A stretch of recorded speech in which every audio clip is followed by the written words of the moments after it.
نحمده ونصلي ونسلم على رسوله الكريم اما بعد فاعوذ بالله من الشيطان الرجيم بسم الله الرحمن الرحيم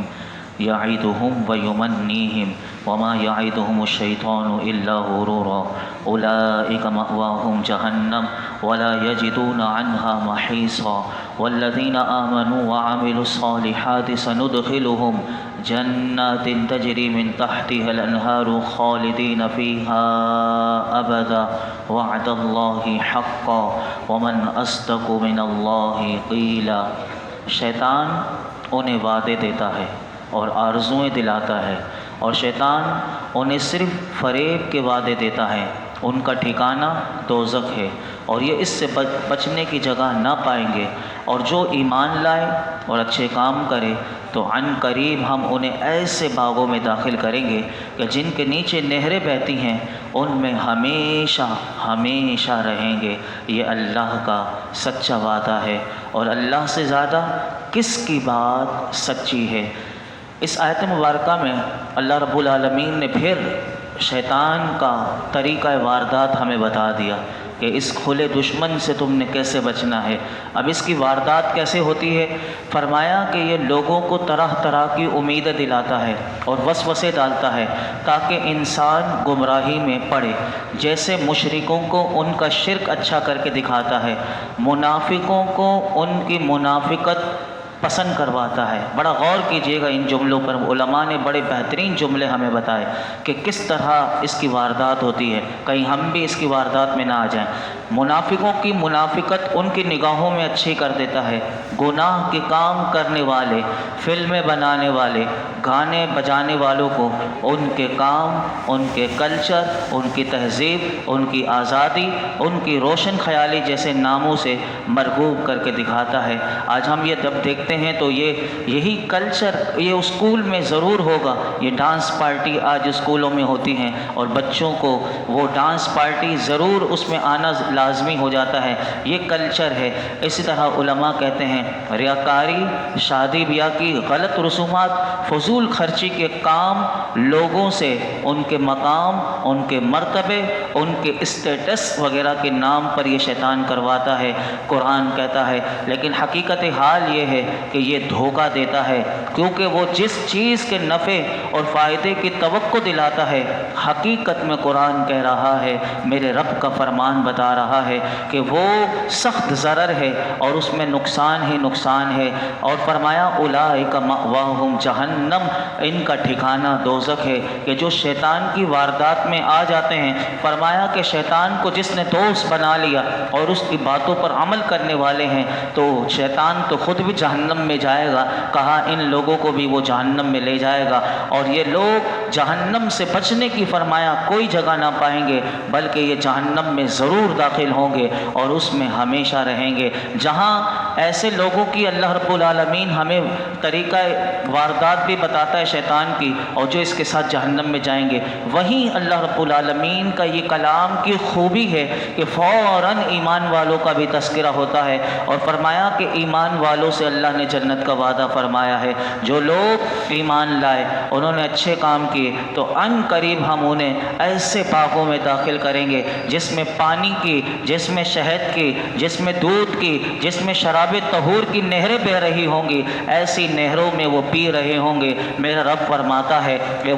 یہ اللہ کا سچا وعدہ ہے، کیونکہ اللہ سے زیادہ کس کی سچی بات ہو سکتی ہے۔ اسی نے یہ کہا ہے کہ جو ایمان والے ہیں، جو نیک عمل کرنے والے ہیں، میں انہیں ایسے باغوں میں لے جاؤں گا کہ جس میں ایسی ایسی نہریں ہیں کہ جس کا پانی بھی کیا پانی ہوگا، جس کا شہد بھی کیا شہد ہوگا، جس کا وہ شراب بھی کیا شراب ہوگی، جس کا دودھ بھی کیا دودھ ہوگا، کہ جو آج بندہ خالص دودھ بھینس کا، گائے کا پی لیتا ہے تو بندہ کہتا ہے کہ میرے رب کی کیا شان ہے، لیکن قیامت کے دن جب وہ دودھ کی نہروں میں سے پلائے گا، اور یہ نہیں کہ آج تو دنیا میں ہم ایک کپ ایک وہ پیالہ پی سکتے ہیں، اور وہ بھی آج کیونکہ مہنگائی کے زمانے میں کئی لوگوں کو تو یہ پینا بھی نصیب نہیں ہوتا، لیکن میرے رب کی جنت میں تو اتنا ہوگا کہ پی پی کے بندہ تھک جائے گا، لیکن اس کے باغات میں وہ بڑھتا ہی رہے گا، یعنی اس میں کوئی کمی کا کوئی شبہ بھی نہیں، اور بندہ سوچ بھی نہیں سکتا۔ میرے رب کی جنت میں وہ اللہ کی ہر نعمت ہوگی۔ آگے اللہ رب العالمین نے پھر کیا بتایا کہ جو امید تو یہ دلاتا ہے شیطان، آگے اس کا ایک اور بات بھی ہمیں بتا دی۔ آگے اللہ رب العالمین نے ارشاد فرمایا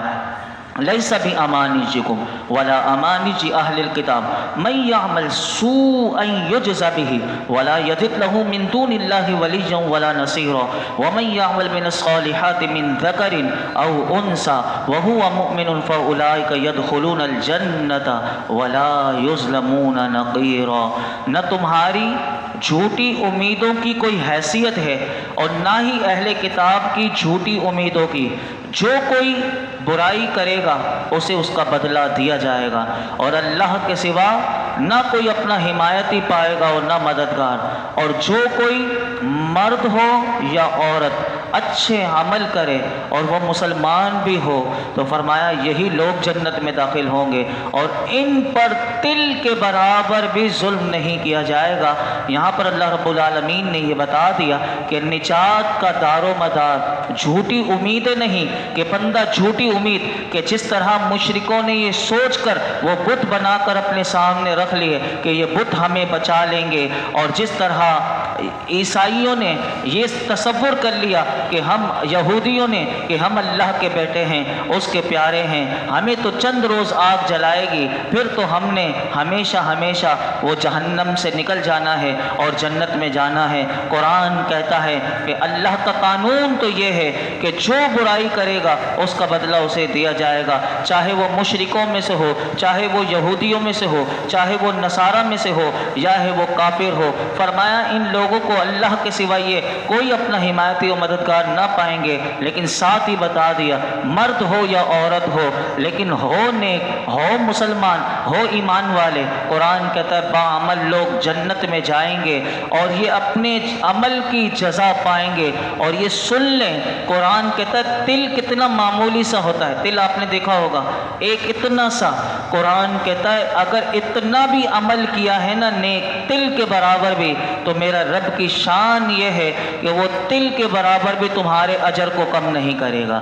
یعنی وہ تل کے برابر بھی اگر تمہاری نیکی ہے اس کا بھی تمہیں اجر اللہ رب العالمین عطا فرمائے گا۔ یہ میرے رب کا انصاف ہے، نہیں میرے رب کی شان ہے، اس کا فضل ہے۔ آگے اللہ رب العالمین نے ارشاد فرمایا وَمَنْ أَحْسَنُ دِينًا مِّمَّنْ أَسْلَمَ وَجْهَهُ لِلَّهِ وَهُوَ مُحْسِنٌ وَاتَّبَعَ مِلَّةَ إِبْرَاهِيمَ حَنِيفًا وَاتَّخَذَ اللَّهُ إِبْرَاهِيمَ خَلِيلًا۔ اور اس سے بہتر کس کا دین کہ جس نے اپنا چہرہ اللہ کے لیے جھکا دیا اور وہ نیکی کرنے والا ہو اور وہ ابراہیم کے دین کا پیروکار ہو جو ہر باطل سے جدا تھے، اور اللہ نے ابراہیم کو اپنا گہرا دوست بنا لیا۔ یہاں اللہ رب العالمین نے ایمان والوں کے امام اور پیشوا، قائد، رہنما حضرت ابراہیم علیہ السلام کا بیان اس آیت میں کیا کہ فرمایا اچھا دین تو تابع فرمان مسلمان کا ہے جو اطاعت اور اخلاص اختیار کرے اور دین ابراہیمی کی پیروی کرے اور دین اسلام کے جو موافق ہے۔ حضرت ابراہیم علیہ السلام کی جو شریعت تھی اور ملت تھی وہ سید الانبیاء محمد مصطفیٰ صلی اللہ علیہ وسلم کی ملت میں داخل ہے، اور دین محمدی کی خصوصیات اس کے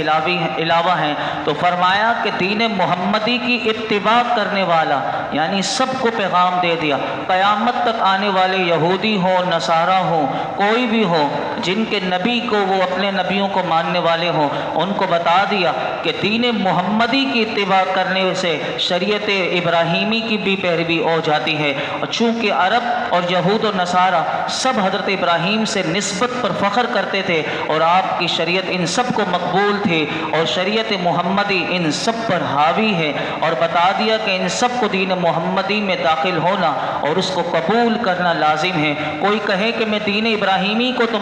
مانتا ہوں لیکن دین محمدی کو نہیں مانتا، تو قرآن نے قانون قانون دے دیا، اب اگر جس کو ماننا ہے وہ دین محمدی کو ماننا پڑے گا، دین محمدی کو مانو گے گویا کہ سارے دین اس میں آ گئے، دین ابراہیمی بھی اس میں آ گئے، اور یہ بتا دیا۔ اور اسی طرح یاد رکھیے گا خلیل کسے کہتے ہیں، اللہ کے دوست، اس کے معنی کیا ہیں، اس کی تعریف کیا ہے؟ تو یاد رکھیے علماء نے اس کو لکھا کہ خلیل اس محب کو کہتے ہیں، اس محبت کرنے والے کو کہتے ہیں جس کی محبت کامل ہو اور اس میں کسی قسم کا خلل اور نقصان نہ ہو، اسے خلیل کہا جاتا ہے۔ یہی اللہ رب العالمین نے اپنے ابراہیم علیہ السلام کو خلت عطا فرمائی، یعنی انہیں خلیل اپنا بنایا۔ تو یہاں سے کوئی یہ نہ سمجھے کہ جہاں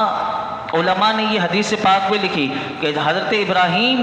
علیہ السلام اللہ کے خلیل ہیں، تو میرے آقا بھی اللہ کے خلیل ہیں، میرے آقا اللہ کے خلیل ہیں۔ اور کیسے پتہ چلے گا؟ صحیح مسلم شریف کی حدیث پاک ہے کہ جس میں نبی اکرم صلی اللہ علیہ وسلم نے خود ارشاد فرمایا کہ بے شک اللہ رب العالمین نے جس طرح حضرت ابراہیم کو اپنا خلیل بنایا، اسی طرح مجھے بھی اپنا خلیل بنایا ہے۔ اور اسی طرح حضور نے فرمایا کہ خلیل سے بڑھ کر جو مقام و مرتبہ ہے وہ حبیب کا ہے۔ تو فرمایا کہ اللہ رب العالمین نے مجھے اپنا حبیب بنایا، اور فرمایا میں اللہ کا حبیب ہوں اور میں یہ فخر نہیں کہتا۔ اور یہ میں بات گزشتہ جمعے میں بھی کر چکا تھا کہ حضور فخر کیوں نہیں کرتے؟ یہ جو حضور فرماتے میں فخر نہیں کرتا، تو فخر تو یہ سارے نبیوں کو کرنا چاہیے، کیونکہ کل قیامت کے دن سارے نبی بھی میرے آقا کے جھنڈے کے نیچے ہوں گے۔ آئیے علماء نے اس میں بڑی نفیس، اعلیٰ حضرت نے اس کو فتاوی رضویہ میں بھی لکھا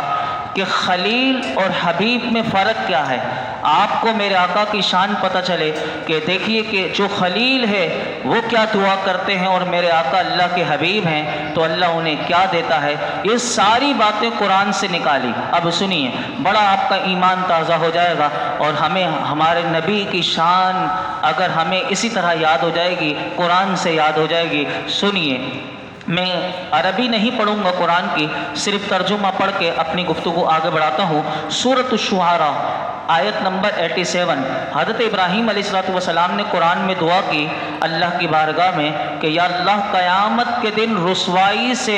بچنے کی آپ نے دعا کی وہاں پر کہ اللہ قیامت کے دن رسوائی سے بچانا۔ یہ حضرت ابراہیم اللہ کی بارگاہ میں دعا کر رہے ہیں، اور میرے آقا کون ہیں؟ اللہ کے حبیب ہیں۔ علماء نے لکھا کہ اللہ رب العالمین نے خود اپنے حبیب سے فرمایا، اور فرمایا کہ حضور ان کے صدقے ان کے صحابہ، اور قیامت کے دن اللہ ان سب کو قیامت کی رسوائی سے بچائے گا۔ یعنی خود اللہ نے کہہ دیا اے محبوب آپ کو بھی بچاؤں گا، اور آپ کے صحابہ، آپ کی امت کے وہ جو آپ کے غلام ہیں ان سب کو بھی قیامت کی رسوائی سے بچانے کا اللہ نے مژدہ دیا۔ دوسرے نمبر پر ایک نمبر دوسرا فرق، اسی طرح سورہ صافات آیت نمبر 99 میں حضرت ابراہیم نے اللہ سے ملاقات کی تمنا کی، اللہ سے ملاقات کی تمنا کی۔ اور سورہ بنی اسرائیل میں ہم ہر 27ویں شب رجب کی وہ سنتے ہیں کہ اللہ نے خود بلا کر عرش لا مقام پر اپنے محبوب کو ملاقات کروا دی۔ اسی طرح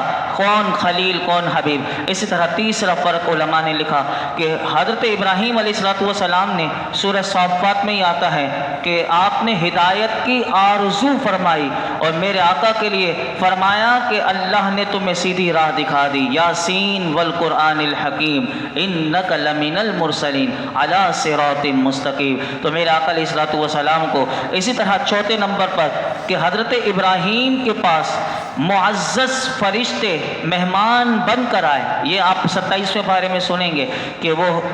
جب قوم لوط کی ان کے گناہوں کی وجہ سے اس بستی کو تباہ کرنے کے لیے آئے، تو پہلے حضرت ابراہیم کے پاس وہ معزز مہمان بن کر آئے، اور میرے آقا کے لیے کیا فرمایا؟ میرے آقا کی شان یہ ہے کہ بدر کے میدان میں اللہ نے ان کی مدد کے لیے فرشتے اتار دیے۔ اسی طرح پانچواں فرق دیکھیے کہ خلیل اور حبیب میں حضرت ابراہیم نے اپنی امت کی مغفرت کی دعا مانگی، آیت نمبر سورہ ابراہیم 41 نمبر آیت ہے، اور میرے حبیب کے لیے ہمارے آقا کے لیے اللہ تعالیٰ نے حکم دیا کہ اپنی امت کی مغفرت مانگو، یعنی اے حبیب تم اپنی امت کے لیے مغفرت مانگو۔ وَلَوْ أَنَّهُمْ إِذْ ظَلَمُوا أَنفُسَهُمْ جَاءُوكَ فاستغفروا اللہ واستغفر لهم الرسول، محبوب تمہاری بارگاہ میں تمہارا امتی آ جائے شفاعت کی بھیک مانگنے کے لیے، اپنے گناہوں کی معافی کے لیے، تم اس کے لیے دعا مانگو، تم اس کے لیے مغفرت مانگو۔ اسی طرح چھٹا فرق علماء نے لکھا سورۃ الشعراء آیت نمبر 84 میں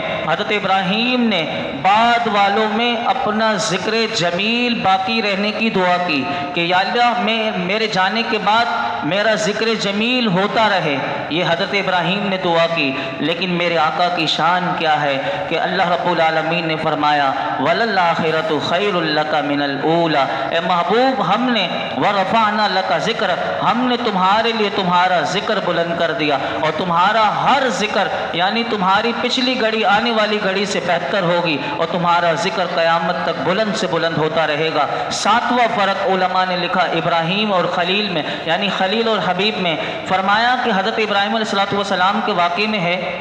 کہ انہوں نے قوم لوط سے عذاب دور جانے کی بہت کوشش کی، کیونکہ آپ نرم دل تھے، حلم والے تھے، اور یعنی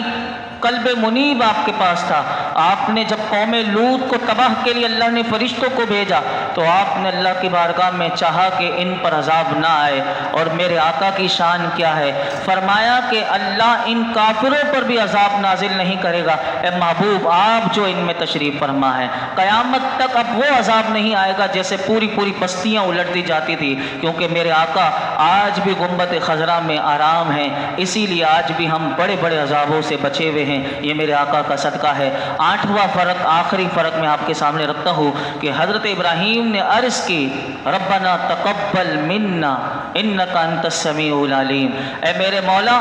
وتقبل دعا، میری دعا قبول فرما، اور اللہ نے اپنے حبیب کے لیے کہا، فرمایا سورہ مومن آیت نمبر 60 میں فرمایا کہ تمہارا رب فرماتا ہے ادعونی استجب لکم، محبوب تم دعا مانگو میں قبول کروں گا۔ تو یہ سب میرے آقا کی شان ہے، تو یہ ہے خلیل اور یہ ہے ابراہیم اور یہ ہے حبیب کا مقام و مرتبہ۔ یہ تو علماء نے اتنی گہرائی میں جا کر قرآن کا سمجھتے ہیں، تو آپ اندازہ لگائیے انہوں نے قرآن کے لیے کیا کچھ نہیں کیا ہوگا۔ آخری آیت کر کے اپنی گفتگو مکمل، وَلِلَّهِ مَا فِي السَّمَاوَاتِ وَمَا فِي الْأَرْضِ وَكَانَ اللَّهُ بِكُلِّ شَيْءٍ مُحِيطًا، اللہ ہی کا ہے جو کچھ آسمانوں میں ہے اور جو کچھ زمین میں ہے، اللہ ہر شے کو گھیرے ہوئے ہے۔ یہاں پر اس آیت میں بتا دیا گیا کہ اللہ ہر شے کو محیط ہے، اس کا مطلب یہ ہے کہ اس کا علم اور قدرت ہر شے کا احاطہ کیے ہوئے ہے، کسی شے کے جتنے پہلو نکل سکتے ہیں وہ تمام کے تمام اللہ کے علم میں ہیں، کوئی اس سے خارج نہیں۔ اللہ رب العالمین ہم سب کو قرآن حکیم کا نور عطا فرمائے اور ہمیں بھی قرآن حکیم پر عمل کی توفیق عطا فرمائے۔ الحمدللہ رب العالمین والصلاة والسلام علی سید الانبیاء والمرسلین وعلی آلہ واصحابہ اجمعین۔ یا اللہ پاک ہم نے جو کچھ سنایا اس میں کوئی غلطی کوتاہی ہو معاف فرما، اپنی بارگاہ میں قبول فرما، ہمیں اخلاص کے ساتھ للہیت کے ساتھ تیری رضا کے لیے سیکھنے سکھانے کی توفیق عطا فرما۔ اے اللہ جس طرح سیکھنا اور سکھانا چاہیے ہمیں وہ سلیقہ، وہ طریقہ، وہ ادب، وہ محبت عطا فرما۔ یا رب العالمین ہمیں قرآن کا نور دے دے۔ اے اللہ یہ قرآن شفا ہے، اے اللہ ہمارے ظاہری باطنی امراض سے ہمیں شفا دے دے۔ یا اللہ یہ قرآن نصیحت ہے، اس نصیحت کو ہمیں قبول کرنے کی توفیق عطا فرما۔ یا اللہ یہ کتاب ہدایت ہے، ہمیں اس سے صحیح ہدایت عطا فرما۔ یا اللہ مولائی کریم ہمیں اس قرآن کی معرفت دے دے، اس قرآن کی شب روز تلاوت کی توفیق دے دے، اس قرآن کے نور میں زندگی گزارنے کی توفیق عطا فرما۔ اس قرآن کی برکتیں ہمیں زندگی و موت میں مولائی کریم موت کے وقت قبر میں بھی نصیب فرما، کل محشر کے میدان میں بھی اس قرآن کی معیت ہمیں نصیب فرما۔ یا اللہ اس درس قرآن میں یہ جتنے حاضرین موجود ہیں ان سب کی خالی جھولیوں کو بھر دے، جس کی جو مراد ہو پوری فرما دے۔ وصلی اللہ تعالی علی خیر خلق محمد وعلی آلہ واصحابہ اجمعین۔